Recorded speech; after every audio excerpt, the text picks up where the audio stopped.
ভারতীয় সময়ে রবিবার বেশ দেরিতেই শুরু হয়েছিল এদিনের বহুল প্রতীক্ষিত ভারত বনাম পাকিস্তান ম্যাচ।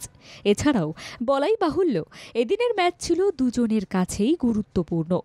ম্যাচের প্রথম ইনিংসে মাত্র ১১৯ রানে সহজলভ্য টার্গেট পাকিস্তানকে ছুড়ে দেয় ব্লু আর্মি।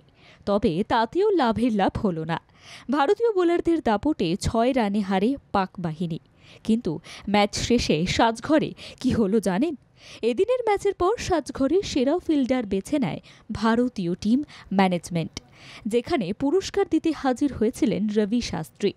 মুহূর্তটির ভিডিও সোশ্যাল মিডিয়াতে শেয়ার করল টিম ইন্ডিয়া। গত ম্যাচেও আয়ারল্যান্ডের বিপক্ষে এই পুরস্কার জিতেছিল মোহাম্মদ সিরাজ।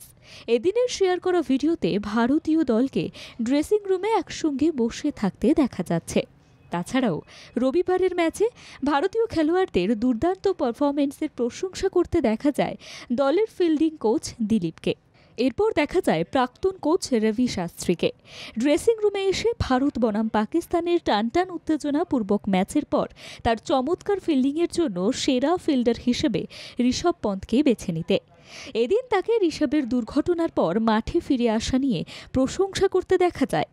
শাস্ত্রী এদিন বলেন, ব্যাটিং সবাই জানে, আপনি কি করতে সক্ষম, আপনার কাছে কি এক্স ফ্যাক্টর আছে, কিন্তু অপারেশনের পর আপনি যেভাবে উইকেট কিপিং এবং মুভমেন্টে দ্রুত প্রত্যাবর্তন করেছেন তা থেকে বোঝা যায় যে এটির জন্য আপনি কতটা সংগ্রাম করেছেন, আপনি যে কঠোর পরিশ্রম করেছেন।